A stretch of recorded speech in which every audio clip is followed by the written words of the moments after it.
नाम है ब्रजेश यादव। ज्योतिष टीवी में आपका स्वागत है। आज पुनः मैं आपके सामने इस ब्रज भूमि की एक और अलौकिक और दिव्य घटना लेके आया। एक ऐसे संत की घटना कि जिनकी प्राण रक्षा स्वयं एक वृक्ष ने की थी। एक ऐसे दिव्य और अलौकिक संत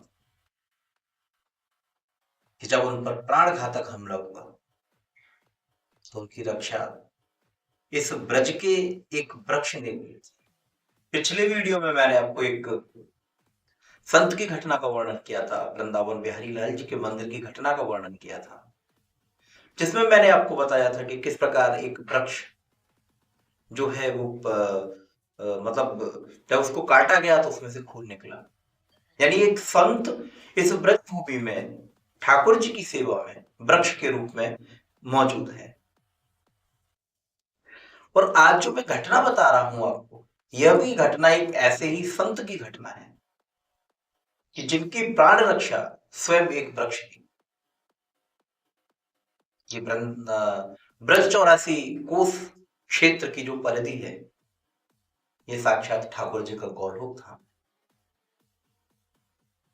जब ठाकुर जी को अवतार लेना था तो उन्होंने राधा रानी से कहा था कि अब हमारे अवतार का समय आ गया है, आप भी हमारे साथ चलिए, आप भी हमारी जो लीलाएं हैं उनमें सहभागिता करिए। यत्र वृंदावनम नास्ति यत्र नो यमुना नदी यत्र गोवर्धनम नास्ति तत्र नो रमते मना। हे गोविंद, जहां पर यमुना नदी नहीं है, जहां पर वृंदावन नहीं है, जहां पर गिरिराज जी नहीं है, वहां मेरा मन नहीं लगता है। तो अपने अवतार से पूर्व इन सारी चीजों को ठाकुर जी ने ब्रज धाम में प्रतिष्ठित किया था। और जब प्रलय काल आता है तो प्रलय काल में भी जिस प्रकार काशी जी का क्षय नहीं होता है, उसी प्रकार वृंदावन का क्षय नहीं होता है। इसी ब्रज 84 कोस के ब्रजमंडली में हजारों ऐसे दिव्य स्थान हैं कि जो शायद जो भी वृंदावन की यात्रा के लिए आते हैं वो देख भी नहीं पाते। और ऐसा ही एक दिव्य और पवित्र स्थल है गिरिराज जी की तलहटी में बसा हुआ चंद्र सरोवर। चंद्र सरोवर अष्टछाप के जो पुष्टि मार्ग के संत रहे हैं, जिसमें कि सूरदास जी प्रमुख रहे हैं। सूरदास जी की तपो स्थली भी है यहाँ पे, और यहीं पर सूरदास जी ने अपनी देह का, इस नश्वर देह का त्याग किया था। सूरदास जी ने यहीं पर अपने 1.25 लाख पदों की रचना की थी, जिसमें से 1 लाख पद सूरदास जी ने अपने लिखे थे। और उनका शरीर जो था वो बिल्कुल शिथिल हो गया, तो लास्ट के जो 25,000 पद थे वो ठाकुर जी ने लिखे थे। सूरदास जी का एक प्रसिद्ध पद है जो आप लोगों ने सुना होगा, मैया मैं तो चंद्र खिलौना ले। जब ठाकुर जी अपनी बाल्यावस्था में थे तो एक दिन उन्होंने चंद्रमा को देखा आकाश मंडल में, तो उन्होंने मां से जिद की कि मां मुझे तो यही खिलौना चाहिए। मां ने एक थाली में पानी भरा और उसमें चंद्रमा का प्रतिबिंब उनको दिखाया कि बेटा ये रहा, इसको ले लो। ठाकुर जी ने जब उसको पकड़ने का प्रयास किया तो पानी हिल जाता था, तो चंद्र से इधर उधर हो जाते थे। तो गुस्से में ठाकुर जी ने वो थाली वहां से उठा फेंक दी थी, जो इस स्थल पर आके गिरी। इसी स्थल पर चंद्र सरोवर तीर्थ का निर्माण हुआ। ऐसी लोक कथाएं यहाँ पर प्रचलित है। चंद्र सरोवर इस पूरे विश्व का एकमात्र ऐसा स्थल है, ऐसा सरोवर है जो अष्टदल कमल की आकृति में बना हुआ है। अगर हम आध्यात्मिकता के स्तर की बात करें तो अष्टदल कमल हमारी कुंडलिनी चक्र में तीसरे स्थान पर आता है, और इसका बीज मंत्र होता है वो रम होता है। माता लक्ष्मी इसकी देवी। तो अष्टदल कमल की आकृति में यह कुंड जो है बना हुआ है। और यहाँ पर जो अष्ट छाप के कवि थे, कुंभन दास जी, चतुर्भुज दास जी, परमानंद दास जी, सूरदास जी, ये पूर्व जन्मों में जब भगवान इस धराधाम पर अवतार लेके आए थे तो उनके अष्ट सखा थे, जो बाद में इन स्वरूपों में यहाँ पर आकर इन्होंने अपने पदों के माध्यम से, अपनी भक्ति के माध्यम से ठाकुर जी की लीलाओं का वर्णन किया है। आज इसी चंद्र सरोवर की जो दिव्यता है, पवित्रता है, उसको मैं मतलब अपने शब्दों में वर्णन करने का प्रयास कर रहा हूं। गोवर्धन के पास में पारसोली नामक गांव है, वहां पर यह चंद्र सरोवर स्थापित है। और ये पारसोली गांव का नाम पारसोली क्यों पड़ा? क्योंकि यहाँ पर महर्षि पराशर ने तपस्या की थी। महर्षि पराशर, वशिष्ठ जी, शुकदेव जी, व्यास जी, ये एक ही वंशावली है। तो महर्षि पराशर की तपोस्थली भी है ये, सूरदास जी की भी तपोस्थली भी है ये, और यह उस दिव्य संत की तपोस्थली है कि जब उसके प्राणों पर संकट आया था, उसके प्राणों को बचाने के लिए एक पेड़ ने, क्योंकि यहाँ का वृंदावन का एक एक पेड़, एक एक वृक्ष, एक एक छोटी से छोटा भी कोई अगर यहाँ पर कोई वस्तु है वो भी दिव्य और पवित्र है। तो एक पेड़ ने उस संत की प्राण रक्षा, और इस संत का नाम था बाबा ठाकुर दास। चंद्र सरोवर वह स्थल है जहां पर ठाकुर जी ने रास लीला रचाई थी। आप लोगों ने सुना होगा कि निधिवन जी में प्रभु नित्य रास विहार करते हैं, लेकिन शरद पूर्णिमा पर इसी स्थल पर, चंद्र सरोवर पर ही ठाकुर जी ने रास लीला की थी। यहीं पर ठाकुर जी राधा रानी का श्रृंगार करते थे। यहाँ पर श्रृंगार मंदिर भी है, यहाँ पर विठल नाथ जी की स्थल भी बना हुआ है, महाप्रभु का भी बैठक है यहाँ पे। बहुत ही दिव्य और पवित्र स्थल है।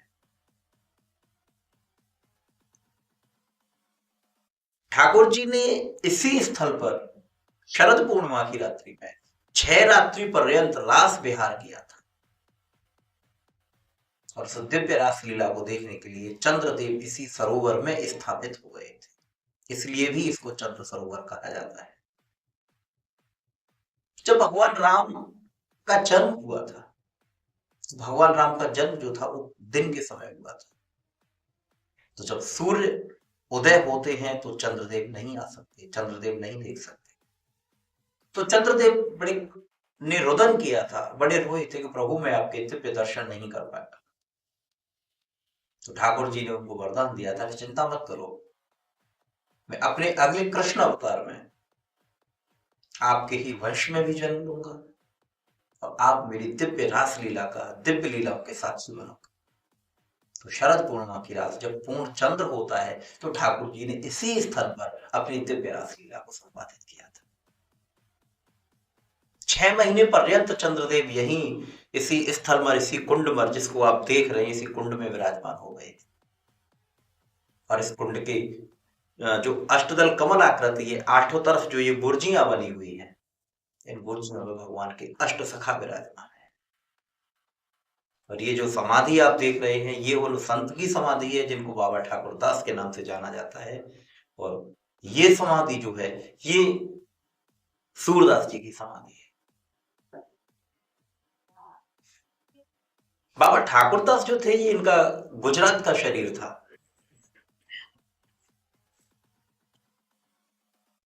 ब्राह्मण परिवार का शरीर था।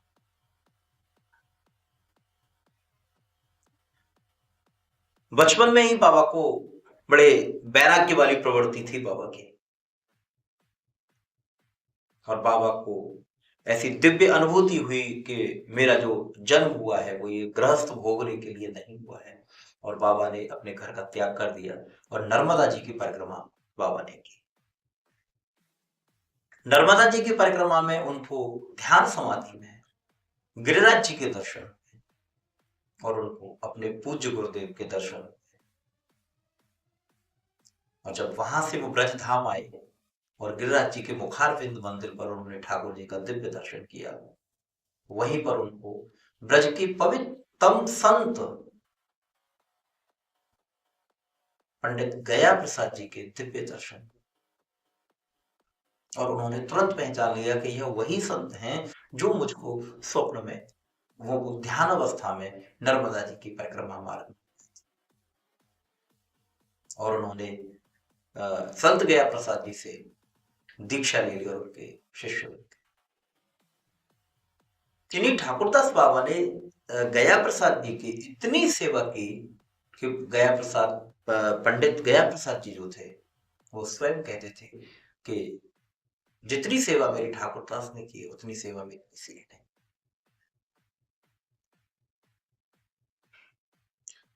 जब बाबा को ब्रजवास मिला तो अपने गुरु से ब्रजवास के नियमों को उन्होंने सुना और इस चंद्र सरोवर को अपनी कर्मभूमि बनाया।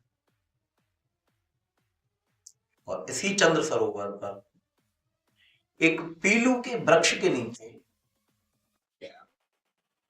बाबा अपने दिन रात भजन में लगे रहते थे। यहीं पर बाबा ने एक अपनी छोटी सी कुटिया स्थापित कर दी थी, जिस कुटिया में ये सामग्री,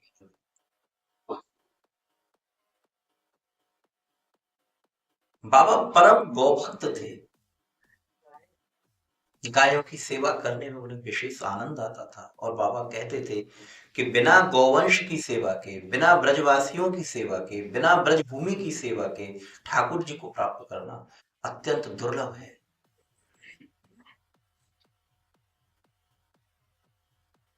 पास में ही यहाँ पर कुछ विधर्मियों के भी स्थल थे जो गायों को काटने के लिए ले जाते थे। बाबा अपने शिष्यों को विभिन्न स्थानों पर भेजते थे, कोई कैसी भी गाय हो उसको यहाँ पर लेके आओ। और बाबा ने सूरश्याम गौशाला की स्थापना भी की।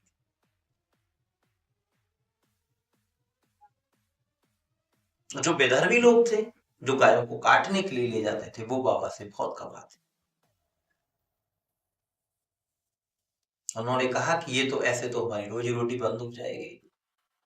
एक दिन बाबा भजन इत्यादि करने के बाद समाधि अवस्था में अपने कुटिया में भगवान के ध्यान में बैठे हुए थे।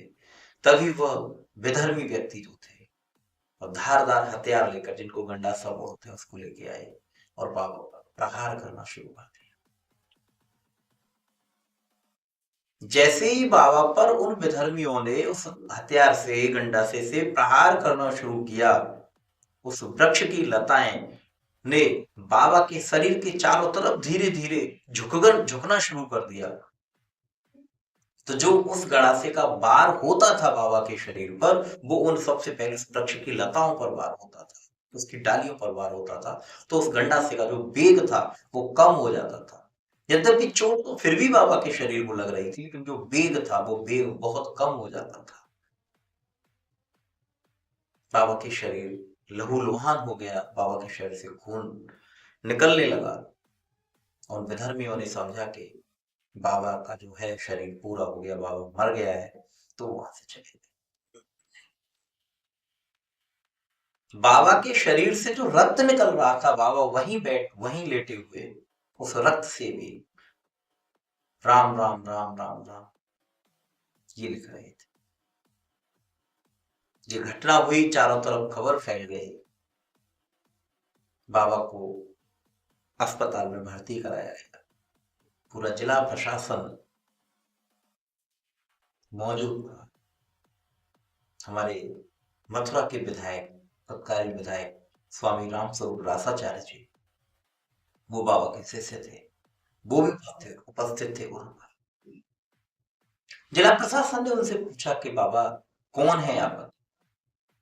बाबा ने अपना मुंह नहीं खोला और ये कहते रहे सब अपने अपने कर्म को भोगते हैं, ये मेरे कर्म का, मेरा कोई प्रारब्ध है जिसको मैं भोगूं, मैं किसी को दोष नहीं। लोगों में भी, जनमानस में भी बहुत आक्रोश था। बाबा ब्रजवासियों के प्राणधन थे। जब बाबा से ज्यादा प्रार्थना की गई, पूछा गया, तो बाबा ने एक ही शब्द कहा कि मैं आपकी बात मानूं या अपने गुरु की बात मानूं। जिलाधिकारी महोदय ने पूछा कि बाबा इस बात को समझ नहीं पाएगा, तो बाबा ने कहा कि मेरे गुरु ने कहा है कि तुम्हारे मन वचन कर्म से किसी भी ब्रजवासी को कोई कष्ट न हो। अगर कष्ट हुआ तो तुम्हारा ब्रजवास जो है वो अधूरा रह जाए। तो मैं किसी ब्रजवासी को कष्ट नहीं दूंगा। और बाबा ने बहुत प्रयास करने के बावजूद भी, जब यद्यपि बाबा उनको पहचान गए थे, वो वहां घूमते थे गायों को पकड़ के, लेकिन बाबा ने अपना मुंह नहीं। लेकिन ठाकुर जी के दरबार में तो न्याय होना था। जितने भी विधर्मी थे, कि कोई कीड़े पड़ के मरा, कोई पागल हो गया, कोई कुछ हुआ, इस तरीके से प्रकृति ने उनको दंड दिया।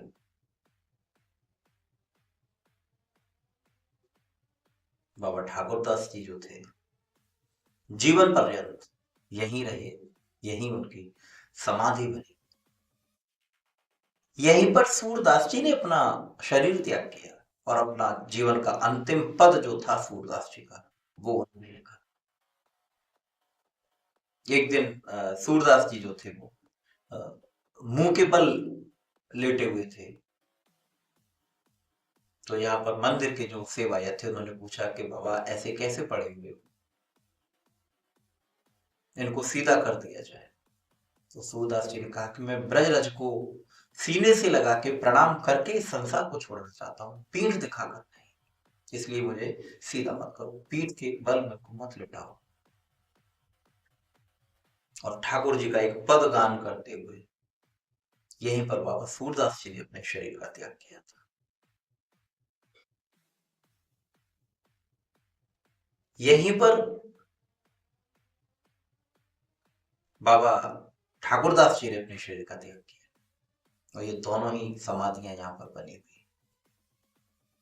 और ये जो चबूतरा आप देख रहे हैं, इसी को रास चबूतरा बोला जाता है, जिसको ब्रज भाषा में रास चौतरा करके बोलते हैं। और इसी स्थल पर भगवान ने दिव्य महारास किया था, 6 रात्रि पर्यंत था। यहाँ पर ये मंदिर है राधा रानी का, श्रृंगार भगवान अक्सर यही करते थे, तो श्रृंगार मंदिर भी यहाँ पर है।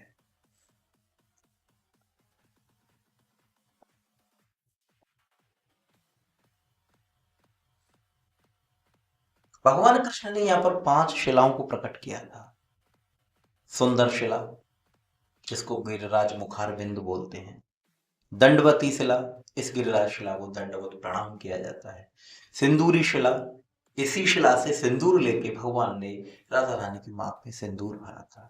ये काजल शिला, इससे काजल लगाया था। बादनी शिला, ये 5 शिलाएं यहाँ पर जो हैं प्रकट की थी। यहीं पर सूरदास जी के साथ में एक दिव्य घटना हुई थी।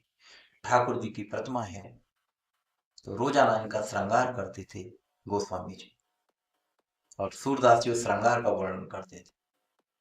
एक दिन गोसाई जी ने ठाकुर जी को वस्त्र धारण नहीं कराए, और उन्होंने सूरदास जी से पूछा कि आप बताइए कि आज ठाकुर का कैसा श्रृंगार है। तो सूरदास जी ने अपना मुंह छुपा लिया और हंसने लग गए। उन्होंने कहा नहीं नहीं, आप बताइए ठाकुर जी का श्रृंगार कैसा था। तो उन्होंने कहा था कि आज हर देखे नंगम नंगा, मोतीमाल उर्माहे विराज, छब से उठत तरंगा। कि आज ठाकुर जी बिल्कुल नग्न वस्त्र में खड़े। ये है एक दिव्य स्थल ब्रज का, और ये एक दिव्य संत की कहानी, जिन्होंने यहाँ पर अपना शरीर पूरा किया। आप ब्रजधाम आए तो पारसौली अवश्य आए, इस कुंड में स्नान करें, बाबा ठाकुरदास जी की समाधि को प्रणाम करें, सूरदास जी की समाधि को प्रणाम करें, इन अष्ट सखाओं की समाधि को प्रणाम करें, उनके इन मंदिरों को प्रणाम करें। तो आज के इस वीडियो के लिए इतना ही। अगले वीडियो में मैं पुनः कोई ऐसी दिव्य और अलौकिक, इस ब्रजभूमि से जुड़ी हुई कोई एक किसी संत की जीवन शैली, जीवन घटना लेके मैं फिर उपस्थित हूँ। तब तक के लिए जय श्री कृष्ण।